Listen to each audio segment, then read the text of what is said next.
Hey, it's me, JoJo from Jerz, and shocker, I have something to say. Let's just say you're someone who takes the bus, and on this particular day, you'd like to take the bus to the mall. So the first bus arrives. It's a bus you've been on 1,000 times. It runs slow. Its paint job has lost its shine, the fabric on the seats is worn out in patches, and it can mutter and sputter on occasion. But it always gets you to the mall. You never ever wonder if you're going to get to the mall. And it's safer than just about any other vehicle out there. And then the second bus arrives, screeching as it slows just enough to allow you to climb aboard without ever fully stopping, because it's the bus from the movie Speed, and it, can't stop. The tires are smoking, the driver is sweating buckets, Ronnie Jackson is handing out fentanyl like it's Pez. Someone who looks a hell of a lot like Putin appears to be buying nuclear secrets back by the bathroom, and there's a really, really good chance you won't survive at all, let alone get to the mall. But the ride will be exciting as hell. Which bus do you choose? Would you wait around for another bus, a mystery bus, the best bus, a bus you saw once and thought, that's a nice bus, that should be the mall bus, without knowing if it even had the capacity to get to the mall at all? Because as silly as that little vignette may be, it's actually kind of that simple in the end. We don't want the bus from Speed. No one wants the bus from Speed except for the bad guys. And because my English teacher told me 1,000 times to stop killing the hell out of metaphor, and I'm a slow learner, I'll keep right on going with this to say that there is no other bus coming right now. We have one bus. We have to get on that bus. It's not a perfect bus. No bus is. But it's going to take us to the damn mall like it's been doing. And maybe you're not going to get the mani-pedi bus or the party bus or the wild sex orgy bus of your wildest and clearly weirdest dreams, but you can pick a whole new bus when this one is taken out of the mall rotation in a few years. Or you can choose the Speed bus and never get to pick another bus again. And if you're waiting around for the perfect bus, you're really just picking the bus with the bomb on board. So what good does that do? Look, you have Joe Biden. You don't have to date him. You don't have to have sex with him. You're not having his baby. In him, you have an actual leader. I see plenty of important people on the left looking for some pull cord. The only pull cord is Joe's. Gavin Newsom can't just step in. Whitmer can't either. That's not how this shit works, and it's an effing terrible idea, which will fracture the entire coalition we've had in place and are desperately trying to hold together at this moment, not to mention the effing horrendously insulting suggestion of just bypassing the first Black, first South Asian vice president in our nation's history. How exactly are folks planning on squaring putting Kamala, former state AG, former senator, and current vice president, in the back of the bus for a white woman like Whitmer or a white man like Newsom, who I love, by the way?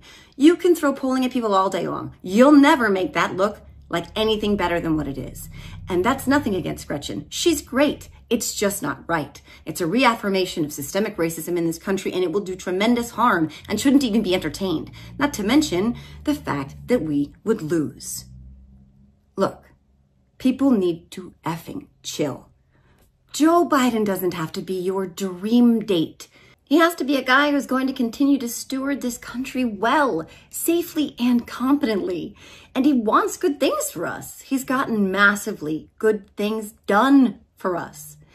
And he's not interested in taking this democracy over the side of a cliff. He wants to get us to the next torch holder. New metaphor, that's right. F yeah it is, and here comes another one.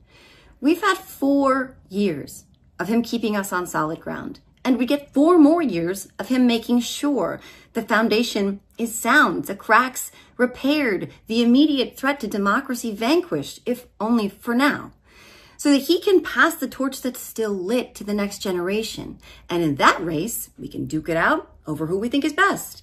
The people decided on Joe, and they will choose someone new in 28. But we gotta get to 28 intact, or what we're gonna get is day one dictator and an autocratic future of Supreme Commander Trumps in line of succession for generation. This whole hand-wringing over how Joe can't win is how Joe doesn't win. The keys to victory here are hardly rocket science. We need people to vote. We need them to be compelled to vote, even if they're not pumped up to vote, which they aren't in many cases, much like a 25-year-old might not be pumped up to get it on with an 81-year-old. No offense to 81-year-olds who may be delightful in the sack. I cannot attest to this particularly from personal experience, but anything is possible. We need to make the case over and over and over again that what they stand to gain with Joe versus all that they will lose with Trump means that in this moment, they have to use their power to keep this whole damn thing from being taken down around us. There is one person right now, in this moment, the moment we are facing, not one we imagine we are in, who can and will do that, and it's Joe Biden. You don't need a fancy degree in politics or the pedigree of a White House admin job to know that. But boy, do I wish more people who did have all that experience and expertise would make the case just as I did. They can even borrow the whole bus thing. I mean, unless they were big babies who listened to their English teachers and stuff. Then maybe, just maybe, they could focus on how we win again with what we've got. That would be a truly fruitful use of their skills and experience, not this pointless pontification on what if. And what we've got has done a great job. He's been an incredibly consequential president with an historic record of success. No, he doesn't sizzle and he doesn't make everyone happy all the time. But because we live in an age where everyone thinks they need to be happy all the time, that's what they think they'll find in someone else. But they won't. And if they're willing to hand the keys to a sociopathic, despot, curious, crazy person for something which doesn't exist, they'll never get a thing they want, let alone all the things they want. Yeah, I'm going to mix all my metaphors in the following, so buckle up. And apologies to Miss H, who was a hell of a teacher, but we got to get on the bus that is right in front of us. It's going to get us where we need to go. And maybe, just maybe, it will get us to the mall where some handsome feller with icy blue eyes, $1 billion dog rescue operation, and an addiction to giving hour-long foot rubs awaits. But we all got to get on the bus. It's a solid bus, and it's also not on fire. It's all going to be okay as long as we get on the effing bus. Think of it as a democracy-saving magic bus. Well, that does it for today's rant. See you all next time.